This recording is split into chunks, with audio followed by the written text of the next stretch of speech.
ஆரோனின் துணையோடு பேச வேண்டும் என்று வந்த மோசேக்கு கடவுள் பேச்சு ஆற்றலையும் கொடுத்தார் என்பதுதான் வரலாறு.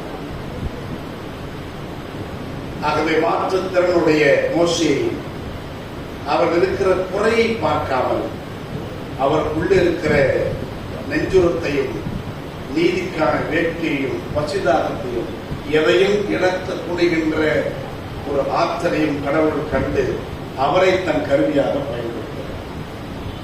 நாம எத்தனை பேர் அப்படி குறை உள்ளவர்களுக்கு இருக்கிற நிறைவை கண்டு அவர்களுக்கு தலைமைத்துவத்தை கொடுக்கிறோம்?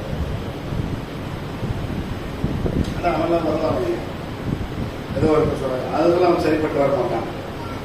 எதுக்கிட்ட கட்சி வரைக்கும் போயிடுவாங்க. இப்படி சொல்லியே ஒருவரை விளக்க பார்க்கும் மொழியே ஒருவரை இணைத்துக் கொள்ள நாம் முயற்சி செய்வதில்லை. ஏதாவது ஒரு காரணம் சொல்லி விளக்கிவிட